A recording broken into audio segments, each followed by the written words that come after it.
What's happening, folks? What's happening? What's happening? Chris, what's going on, buddy? Millennial, what are you guys up to, man? How's that weather treating you? We've had a beautiful cold front move in earlier this morning, man. The temperature's been well into the mid 50s or so. Probably a little cooler than that, but feels really, really good right now. I'm enjoying it.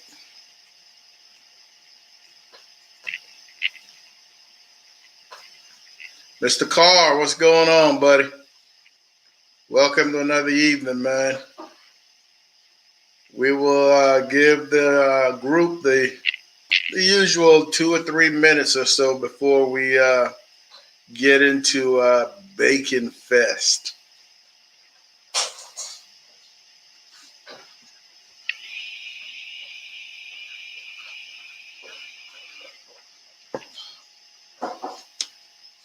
I've got this dog right under me.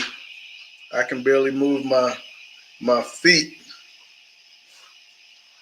because that's where he wants to sit. And he's chewing on something. So if y'all hear a little racket down there, that is my boy Trooper. 805, what's going on, buddy? JJ, what's the word, man? How are you doing today? Good to see you here. Good to see you here. 805, man, all is well. How are you doing? I see you popped into Thyron's brisket live a couple of hours ago. I just so happened to catch it by accident because usually, man, I hardly ever catch a live during the day. If it's not a scheduled live, I usually, for whatever reason, miss it. Rick, how you doing, buddy? Sleeper, what's going on? You see, I've got my daughter Taylor hanging out in the chat today. I think she might last all of 3 minutes or so. She claims that she's going to contribute, but I don't think she knows anything about bacon besides eating it. Mr. Bean, what's going on? Another 30 seconds or so.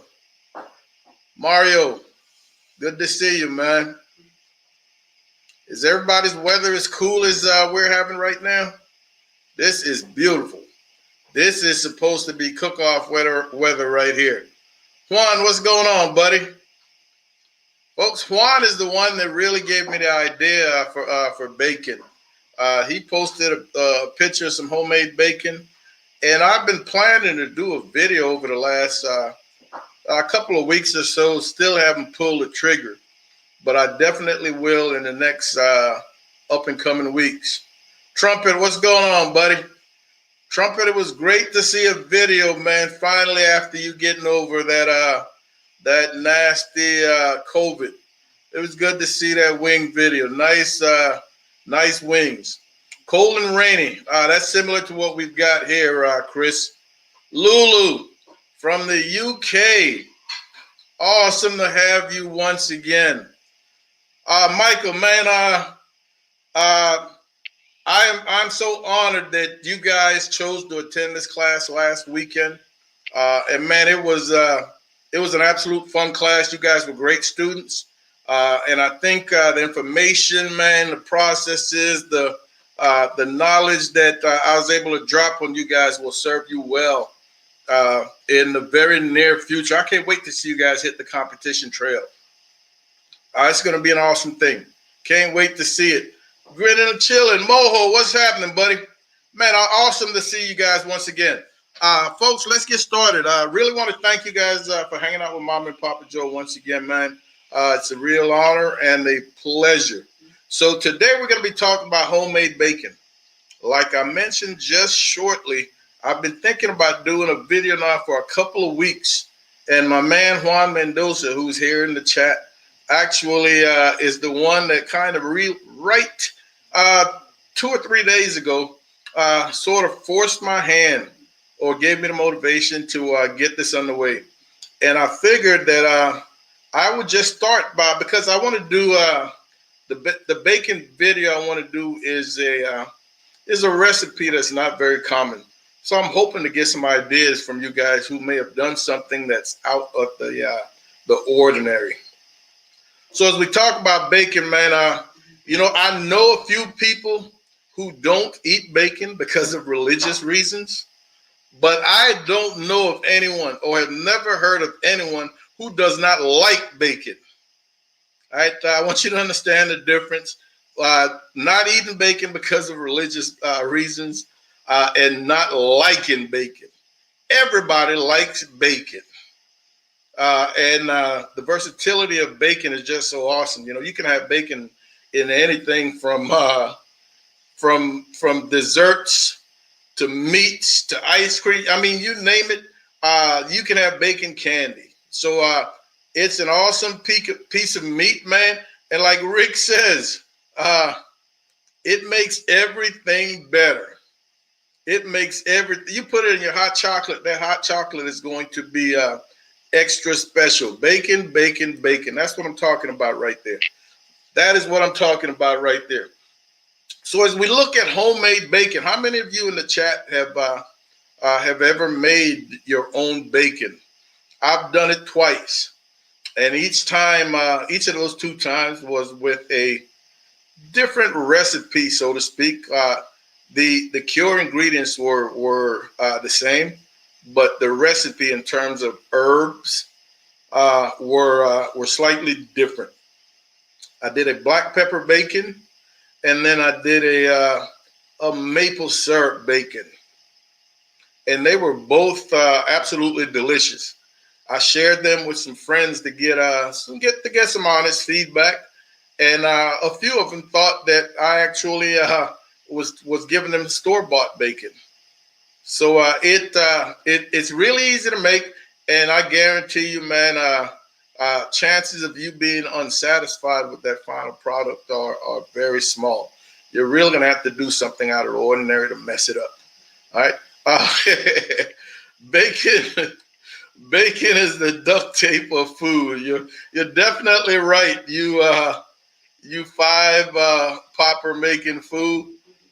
Folks, let me tell you, I've never seen anybody fire up a huge grill to just do 5 bacon wrap poppers. And the person I'm referring to is CJ Bean. And he was so proud of these 5 wrappers. I didn't even know they allowed you to make poppers in a 5 pack amounts. But he was so proud of it, so I had to pat him on the back a little bit. If you ever do poppers, folks, make sure at least a dozen if you want to be considered legit. Do not do 5. Yas Hart near Dearborn, Michigan, where a lot of Arabs live, and they sell beef bacon. My wife has brought beef bacon into the house. I'm certain she's not going to do it again because we had a good talk. Not a fan of the beef bacon Yas Hart, and maybe it's because I haven't had one that's been really done well, and I haven't messed around with it. Daniel, how you doing, buddy? Trumpet. That's one of the things that might have been the only thing I struggled with, and it was only in the beginning, was the slicing portion. After you've cured your bacon, you want to cool it down, and the slice is easier. But trying to get those slices that are fairly identical in thickness and length and everything can be a struggle. Towards the middle of my slab of bacon, I really got in the groove and created some beautiful slices. If you take a look at the thumbnail that I used for this promo for this live, those are my actual one of my bacon that I slice, and I think they look fairly nice to have been done with manually. So let's talk bacon. Some basic ingredients. If you're going to make your own bacon at home, man, the ingredients list is pretty simple. You've got a curing salt. You've got traditional salt, usually kosher. And the reason it should be kosher is because regular table salt comes with a number of additional additives, whereas a kosher salt is pretty much pure salt. Pretty much pure salt. So you don't want those additional additives in your cure. So kosher salt in instead of table salt. So we've got salt, we've got sugar, and the sugar you use can take a number of different forms. You know, you could go with regular white sugar, you could go with brown sugar, dark or light. You could go with a cane sugar. If you would like to, you could actually omit this sugar, the traditional sugar, and go with a honey or a maple syrup or agave or something along those lines. But you're going to need a salt, a sweetener, a curing salt. That curing salt is also referred to as the one you want to use is a Prague #1. It's a nitrite, sodium nitrite. Don't get that curing salt confused with, while it is pink, don't get it confused with Himalayan pink salt. You know, Himalayan pink salt is just a traditional salt to add flavor to the food, whereas that curing salt is going to prevent your bacteria from growing, will prevent your meat, your cured meat from spoiling during that curing process. All right, so those are pretty much your four basic ingredients. Once again, salt, sugar, the nitrite, the three basic ingredients. Now with those three ingredients, you've got a choice. You can do what is called a dry cure or a wet cure. And the wet cure is more of a brine, so you're going to add water to those ingredients. Whereas with the dry cure, you simply rub those ingredients over that slab of pork belly. And I should have mentioned first, man, hey, you want the best pork belly you can get. An entire slab of pork belly is somewhere between 6 and 8 pounds, you know, based on how large the hog is. That is a huge piece of meat to try to wrangle and make bacon. So you might want to cut that in half. When I did it, I did have a whole slab, but what I did was just pretty much cut it into thirds, using just that center section. And that center section was much more even from end to end. And the thickness was nice and beautiful and meatier than the two ends. So that is what I did. And if you're able to get your hands on a higher end piece of pork belly, you know, a Duroc or and I have problems pronouncing this word, Kurabuta or Kurabuta butter, whatever it is. But those are the high end pork that will create a really, really delicious belly.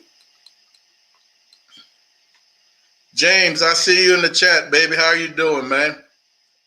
Aim him, claim him. Gordon Reed. All right, so if you've got an awesome recipe that you have done, man, I would love to hear it.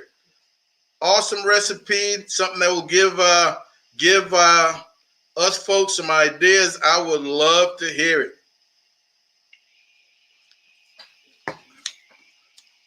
Juan, you just made some bacon, man. I'm going to send you the link. All right. I'm going to send Juan the link and see if he wants to jump in. And I should have thought of that earlier.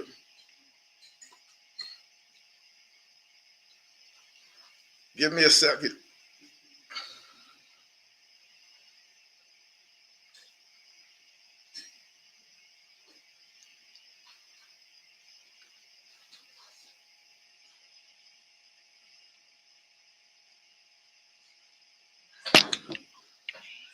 All right, Juan, the link is on its way, man, to your messenger. If you're able to hop on and talk to us about your bacon that you just finished earlier this week.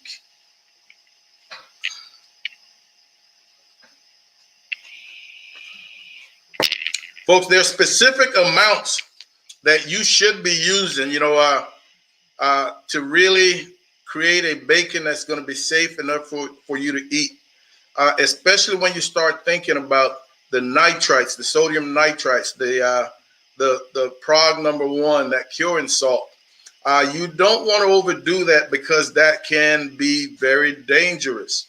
And on the opposite side, you don't want to underdo it because that will allow bacteria to grow in your cure, and which could get you sick just as easily. So take the time, do your research, come up with a recipe, adjust it as you see fit, and then go ahead and make your bacon. Dogfather, what's happening, man? You've been keeping yourself scarce. Good to see you this evening.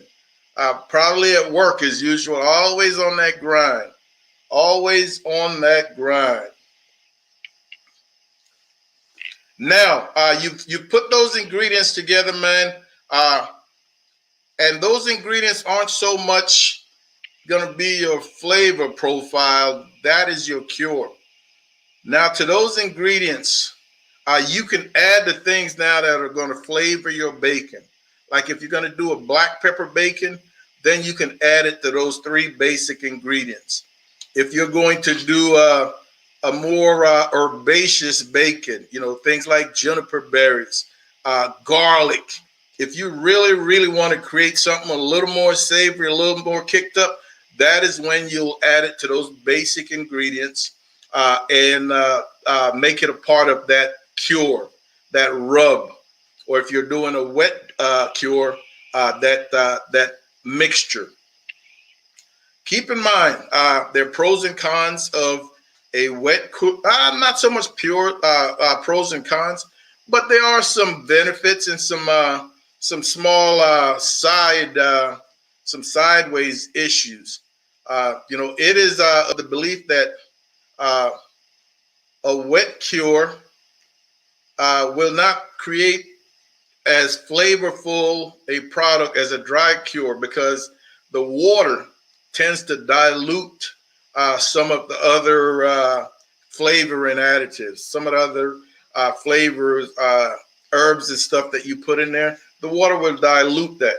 It's thought that the dry cure, just rubbing those ingredients over, will create a stronger flavor because there isn't enough water in there to really dilute it. There's also a thought that the dry cure can be more susceptible to becoming contaminated because of the access to oxygen. If you put in a wet cure, that entire piece of belly is going to be covered by that liquid that is being used to cure, whereas that dry cure is not going to be completely covered, and anything growing will have access to oxygen. But chances that happen, I don't think are significant. But it's just one of the small possible drawbacks. One of the small possible drawbacks. It's also there are no hard and fast rules, but it is thought that you want to go about 1 day of cure per 1/4 inch of bacon. So based on how thick your slab is, that is how long you're going to cure. But for some people, it doesn't make a difference. Some people do 7 days right off the bat, straight. Others will do up to 21 days. So that will become a personal preference. That will become a personal preference. Millennial, I did some research, man. I did some research back in the days when I first cooked my bacon. So there's some things that I learned. I'm one of those, and this was long before I ever thought about a YouTube. If I'm going to do something, I want to make sure, especially when I'm dealing with something that could possibly hurt you. I want to make sure that I'm doing it safely. So I did some research. I absolutely did. Darnell, what's happening, buddy? Good to see you, man. Good to see you. Trumpet, Trumpet. I was going to save this question. For the end, towards the end, because they're going to be several different answers. And again, this is one of those questions that will not produce a correct answer because it's a personal preference. Trumpet asked, what's the favorite way of cooking your bacon? He likes putting it on a cookie sheet and slide it in the Rectech at about 300 until it gets really crispy. I like crispy bacon. Well, man, I've done that on the Traeger, and I found out by accident how delicious bacon is on the Traeger. I've done it. I've used it when I've done a whole hog, those whole suckling pigs on the Traeger. I've also used it on a Traeger Live where I had to just crisp up some bacon for a little cabbage side dish I was doing. And I am one of those Trumpet. I really think bacon is better slightly before it becomes fully crisp. I want to have a nice bend to it. I still want to have an awesome amount of moisture. But I think bacon is perfect just before it becomes fully crisp. Nice bend. I think once it gets totally crispy to where it can crack and crumble, man, it's lost some of the oomph, I think. And that's a personal preference. But my favorite way of cooking it, and I think this is what we do more often when we're doing for breakfast, is I put it on a cooling rack in an aluminum pan and put it in the oven, 325 for about 20 or so minutes. You know, it's not sitting in that grease that it renders. And man, I hate when I might be on my phone surfing the net or off doing something and forget about it and come back and it's just a little crispier than I want. But when I catch it right at the right time, it's a thing of beauty. I've got my man Juan here this evening, folks. Juanito, what's happening, baby? How you doing?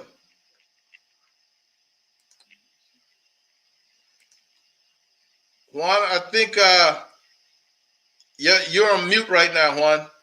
You've muted yourself. How about now?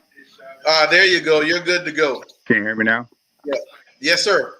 You're good to go. Yeah, you're right on your cure. There's two kinds of cures. You got your number one cure, which is a 7 to 10 day bacon cure. And then you got your number two, which is more your long-term cure, which is your salami, sausages, dried sausage, and stuff like that. So those are going to be those seriously dried meats type cures, like capicola, all that stuff. Yeah. Take, like a 30-day process. Yeah, but bacon is pretty simple, and like the maple bacon, I think we may be on the same page on there because it's a 7 to 8 day cure, and this is per 5 pounds. Yeah. Of slab bacon. You know, but Sweet. You still have to. I'll do 20 pounds at a time, so I'll do 4 slabs of bacon. But you still got to rotate them, rinse them around, move them around, and move them from top to bottom so they all get the equal amount of cure. But it's a little tedious and it takes a little bit of time. But on the end product, there's nothing better than your homemade bacon. Dude, I'm telling you, my first time I was so impressed, man. I was shocked at how well it turned out. if you were to set mine side by side with some store-bought bacon, aside from the perfection of machine slices versus my shaky hand slicing, if you were to just close your eyes, you would not be able to tell a difference in taste. And I mean, yours is going to be whatever you want it to be. Unlike the store bought. Juan, that picture you posted earlier this week. What exactly was that flavor profile? That was a maple. All right, maple. Okay. With kosher salt and some peppercorns and the number one modern cure. But you can literally take that anywhere with any kind of profile. Like if you want like a hatch chili or more pepper base to it, there's so many things you can play with. The sky is the limit, man. The sky is the limit. And I was really looking for some ideas because I wanted to do something that's out of the ordinary.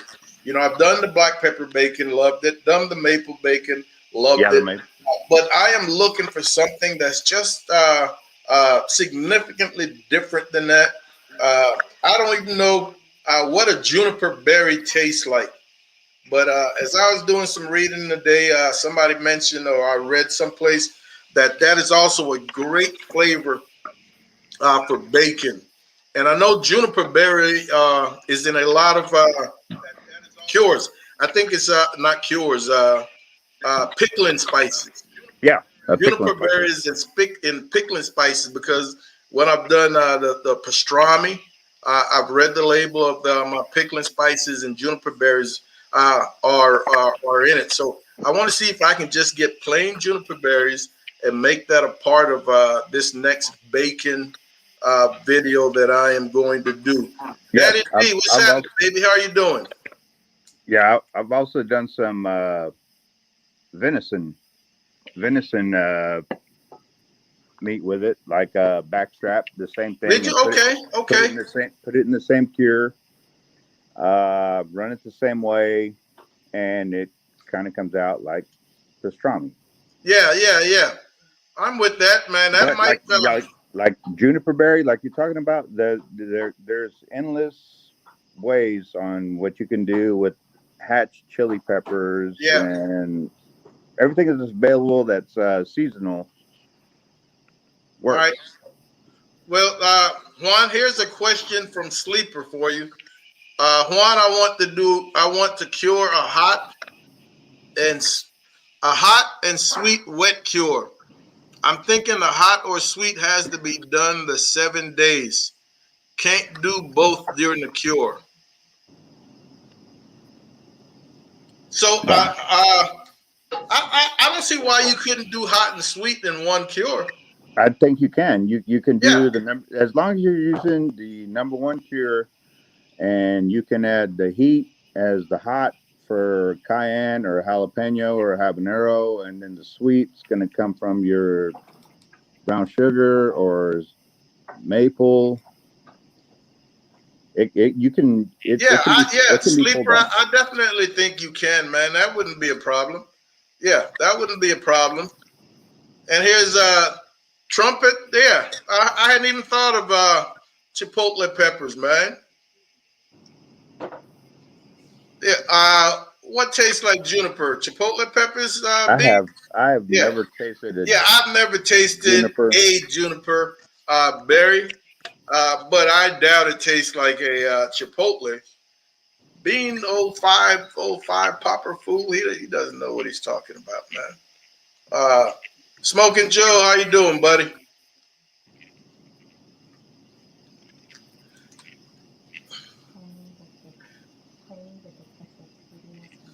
Folks, I don't know if you've seen I'm not a turkey person, so I'm not even worried about the price of turkey for Thanksgiving. But man, the price of turkeys is something ridiculous. Some of y'all better stick to those chickens. I told y'all I'm doing. We're doing Cornish hens. That's what I'm talking about. Yeah, we're doing Cornish hens.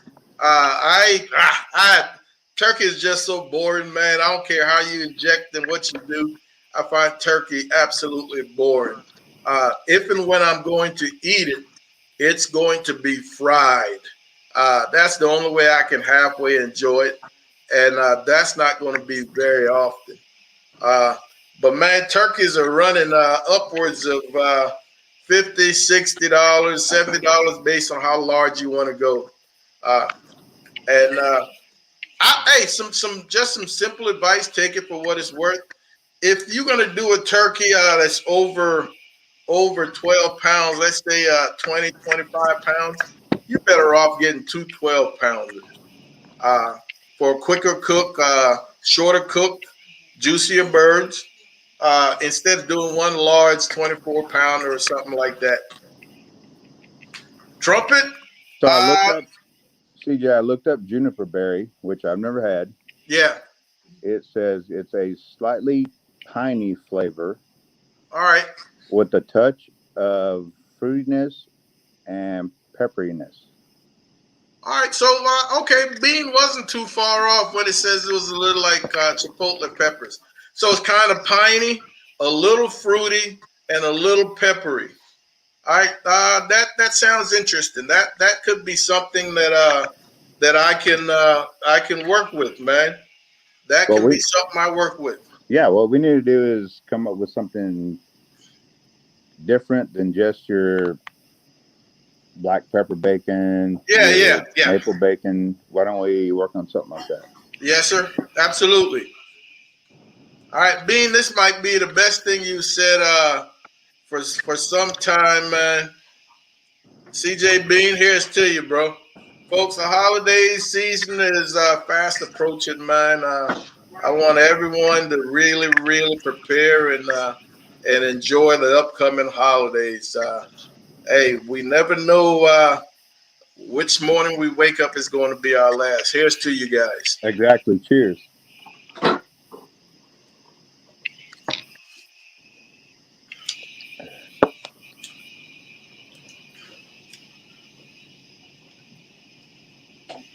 Sleeper, I've heard that this is pretty good.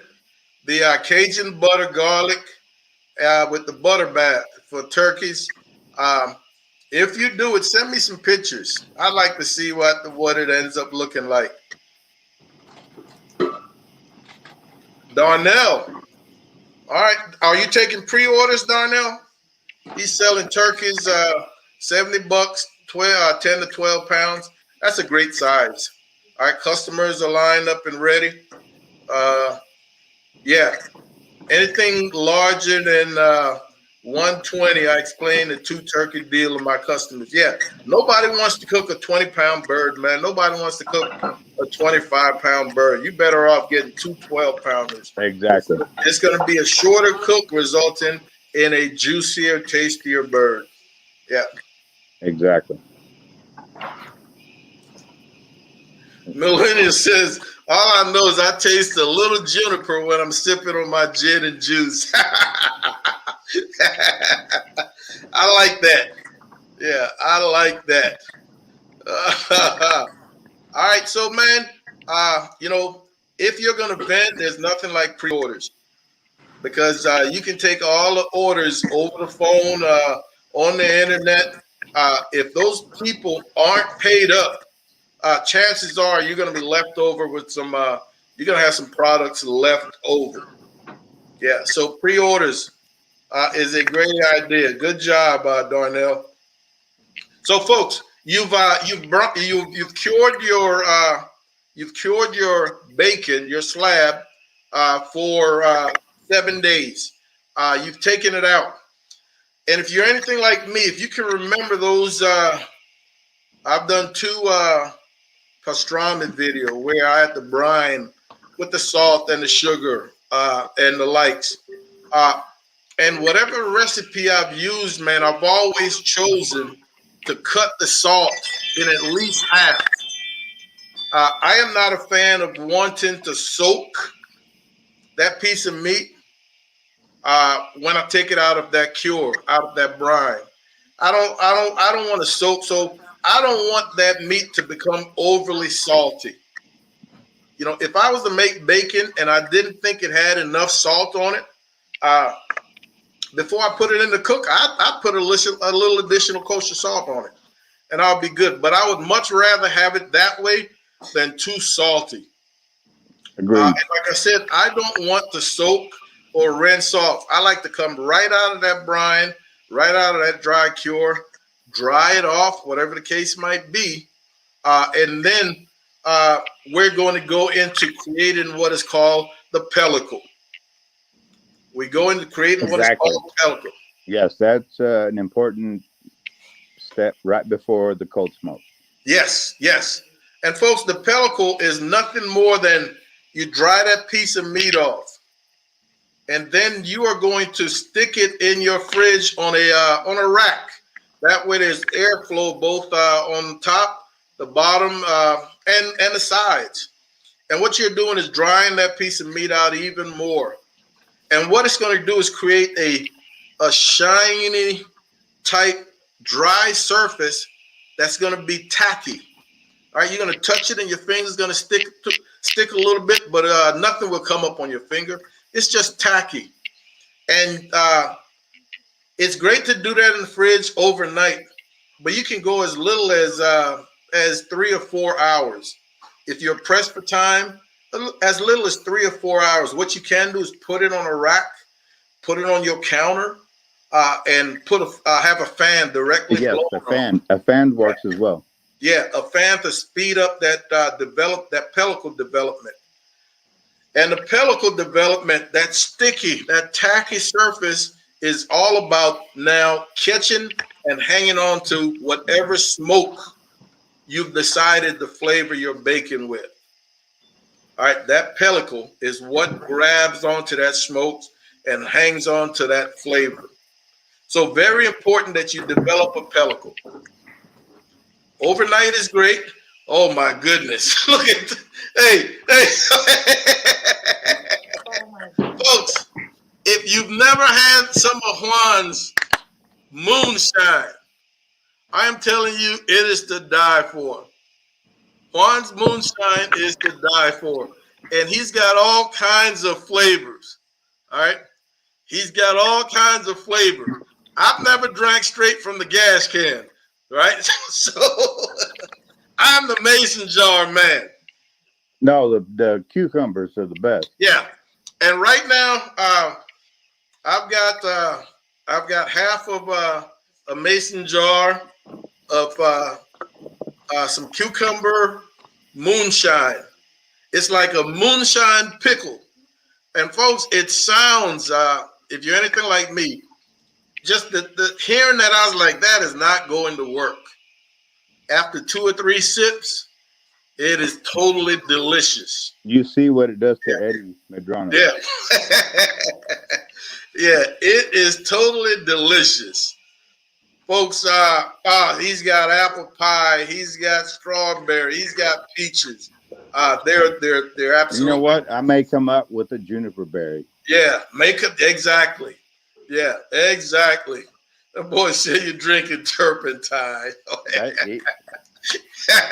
That's where I keep it in. Yeah. Yes, sir. Oh, Darnell, man, I know those vets appreciate that discount, man. 10% discount. It's that time of the year, baby. It's that time for giving. Folks, I have never messed around, with big time with moonshine, but Juan makes a delicious moonshine. Yeah, Juan makes a delicious moonshine. I appreciate you. We had plenty of good times at Texas Barbecue Depot. Oh, we definitely have. Woohoo! And if we're meeting there tomorrow before the Worst Fest, I'm pretty sure that's where it's going to stay. Folks, tomorrow is day 1 of Worst Fest in New Braunfels, and Worst Fest is Germany's Oktoberfest on a much smaller scale, but it is still a great time nevertheless. If you happen to be in the local area, Worst Fest opens tomorrow in New Braunfels. Man, you need to stop in. search the grounds for. We're gonna have a group of probably 10 of us, just relaxing, chilling, having a good time. Come hang out with us if you happen to be there. We would love it. Yeah, we would love to see you. So we've created our pellicles, and now it's time to smoke our bacon. Cold smoke. Yeah, there are two options. There's a cold smoke, and then there's a hot smoke. Yes, sir. There are two. I have Juan. I have never done the cold smoke. Cold smoke is what I go by. All right, it's okay. And from the way I understand it, because I've never done it, the way I understand a cold smoke is that it creates what is considered a raw bacon. Yes. It creates what is considered a raw bacon. And cold smoke, and give the folks watching, man, an idea of exactly the process of cold smoking something. Well, a cold smoke, it all depends on the wood you're using. If you want to use apple wood, if you want to use hickory, if you want to use apple, if you want to use cherry. I cold smoke mine at 90 degrees for at least 6 hours. Yeah, yeah. Okay. In the whole process, you still have to bring up that temperature for bacon at least to 165 degrees. So it's a time process. Yeah. But it gives it that flavor, that smokiness. So a cold smoke, 90 degrees, 6 hours, cherry, apple, hickory, whatever you want. But you still have to have the internal temperature at 165. After that, you take it out, let it cool down, put it in the fridge, let it mellow for at least 24 hours, and then cut into it. Yes. Or vacuum pack it. That thing will last for vacuum packed and cured properly. It'll last a long time. So cold smoking can be done on just about anything, folks. Yes, sir. As long as it's something that you're able to maintain that temperature. All right. So you don't want it to go over that 90 degrees. 100 degrees tops. Yeah. If anything more than that, then it's not cold smoking. No, it's not. It's not cold smoking. Especially if you're making like a summer sausage to where your cheese is going to start to melt. Yeah. While you're cold smoking it, that's not what you want. Yeah. And what a lot of people, because it doesn't take any specialized equipment, what a lot of people do, man, will simply use something like a Traeger. You know, a Traeger will not drop below 165. So they will actually use a Traeger without having it turned on, but introduce a tube or can smoke, wood burning in a can or something, whatever flavor they want, and just put it in there to maintain that temperature. What I use is a chimney starter. An electric chimney starter. Yeah. I know what you're talking about. Electric chimney starter, and I have it in a pan, and I've got my wood chips in there, and it keeps it under 90 degrees, cold smoke. Yeah. 75 and under 100 is a cold smoke. Excellent. And all I need is 6 hours. Sausage, you can just smoke it, but bacon, once you've got it cold smoked, you got to bring it up to temperature to at least 165. Yeah, during the cooking process. Yeah, but the little electric charcoal kind of deal. Yeah, I know exactly what you're talking about. That's what I use. That's what I use because it's hard to maintain any kind of pit at 90 degrees. Yeah, 90 degrees. Yeah. If you've got an electric smoker, man, that's capable of doing that, you've got those electric smokers that are designed for cold smoking. They work perfectly. You just have to figure out how to introduce the wood in there to give you that flavor. Exactly. hot smoking, you want to keep that pit, all right, the hot smoke, anywhere from 165 to 225, based on what kind of time you have. Uh, and while hot smoking, you only need to get that bacon up to that. Pork is safe to eat anywhere from 145, man, to 160. Beyond that, You're correct. beyond that, you're going to really start to render that fat. You're correct. In The bacon, 145 up to 165. Yeah. But anything over than that, you're gonna lose fat, and you don't want to to lose fat in bacon. Exactly. Yeah, you don't want to use You are fat 100% in correct. bacon. Yes, So sir. that's the perfect temperature, man, for hot smoking.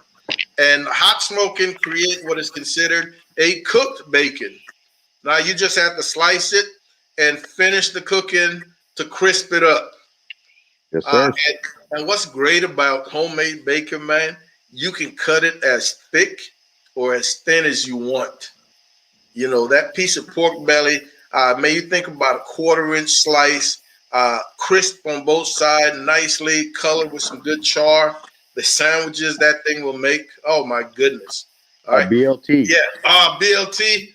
Oh, that is straight money, man. Yeah. That Just is like the other straight night money. we did with the pork belly that I sliced up, cooked up some of that bacon, threw it in a baked potato, sour cream, chives, and some leftover brisket. Yeah. But it's endless. It doesn't get any better than that. You have to try it. And if anybody wants the recipe, I have a simple recipe for it, and it just takes time. Yeah. Time and patience. But Yes, sir. once you try it, you won't buy store-bought bacon anymore. Yeah, sleeper. I also thought that was about the range you wanted to go. To cold smoke. All right. No, I didn't think it was that high, sleeper. I didn't think it was that high because fat is going to start to render up in this neighborhood. I would think, man, for cold smoking. I don't think you can cold smoke at that 150. I could be wrong. Somebody do the quick research and see what is considered cold smoking. Yeah, Masterbuilt has a nice unit. El Barrio, what's happening? Yeah, to me, cold smoking is from 70 to under 100. That's just my preference. Okay. And that's what this is all about, man. Personal preferences. Yeah, whatever works for I you. don't think there's any right or any wrong. Exactly. Once you've developed your preference, you got to roll with it. Yeah. Yeah, exactly. There's no right or wrong. Yeah. Everybody is going to play with their own taste profiles and heat, temp.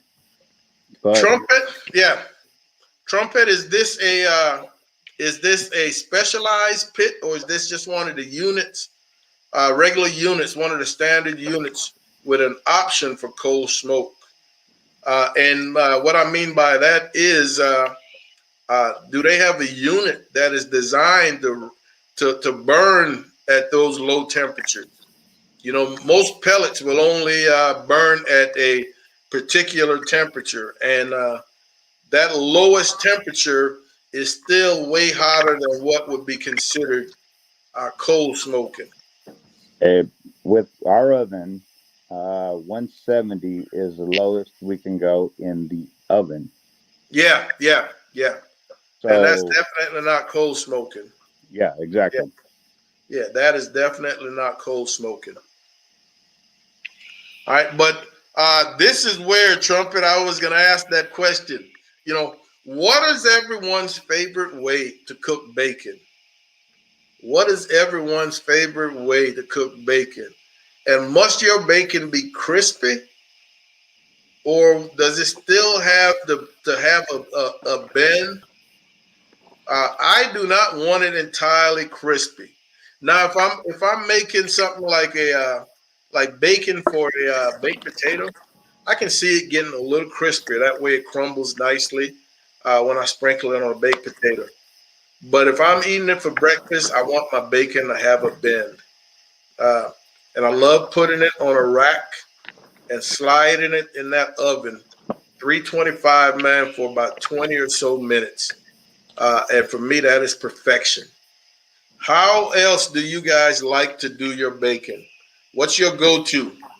Is it in a pan, sitting in that grease, or is it on the grill, dropping that grease onto those coals?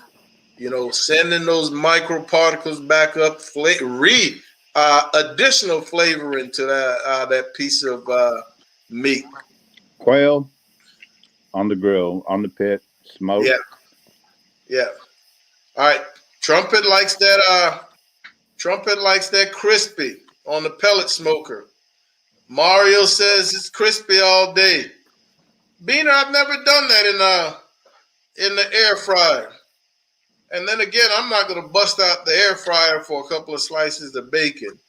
I mean, you're the five popper, man. So I can see you doing that as well on the air fryer. Chris Taylor Joseph likes it crispy. Chris is a man after my heart. Slightly floppy, crispy on taters, though. Exactly.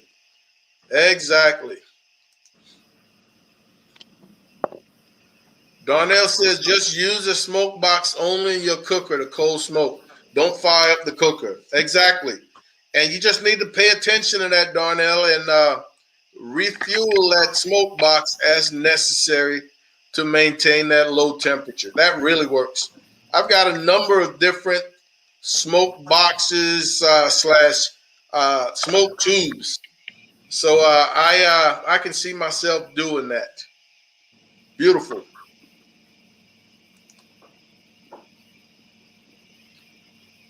All right, Darnell is having problems with his emails.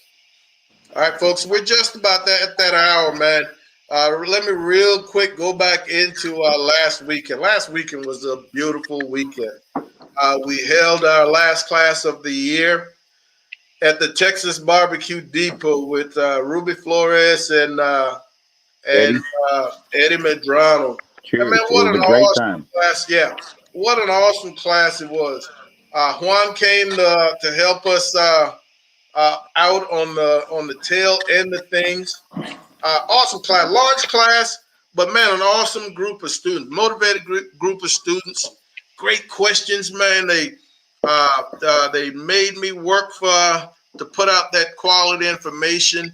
They enjoyed some awesome food, some awesome foods.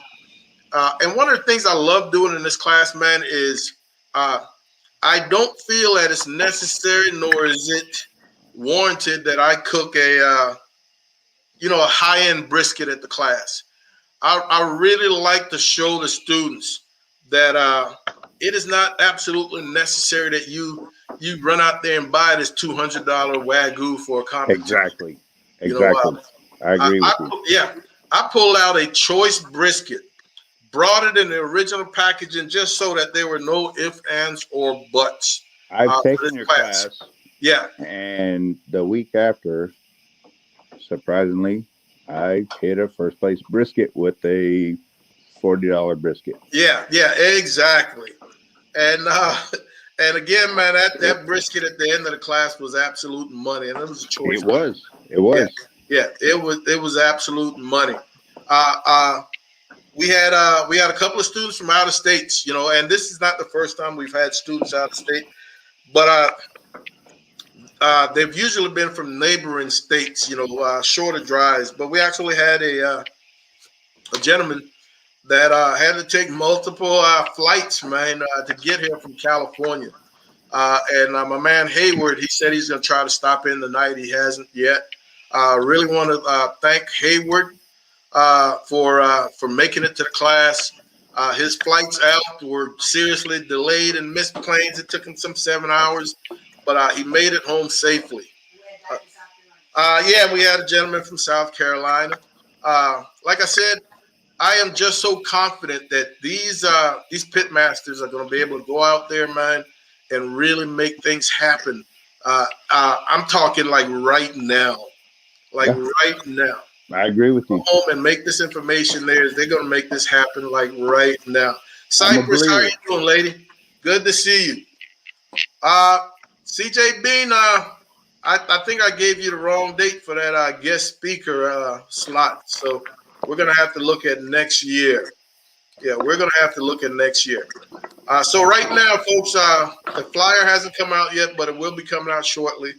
We're going to be pushing our private class as Christmas presents. So if you've got a significant other, him or her, that you want to get something of substance for a Christmas present, a private class by Mama and Papa Joe is the gift that keeps on giving. Yes, sir. Right? This is the gift that keeps on giving. You give it to them for the holidays, man. It's going to take them through the next few years. I guarantee it. I guarantee it. If you've got any questions, hit me up for some additional information. I will take care of you. Folks, if nobody else has anything, man, Juan, I want to thank you for stopping in, man. Looking forward to seeing you tomorrow I appreciate it. At Worst Fest. Let's And, let's work on a different kind of bacon. yeah. We'll bounce some ideas off each other, man, and make something happen. Tomorrow will probably be a good day once we get a few beers. Yeah. Well, we're gonna have to bounce ideas before we start drinking tomorrow. Yeah. I've got some stuff I'm taking to before then. Okay. To get us primed up. Yeah. Absolutely. All right, ladies and gentlemen, man, we're going to call it an evening. I want to thank you guys once again, man, for hanging out with Mom and Papa Joe. And we will see you right here next Thursday. I want you guys to all stay safe, take care of each other, man, and I will holler next week. CJ, cheers, brother. All right.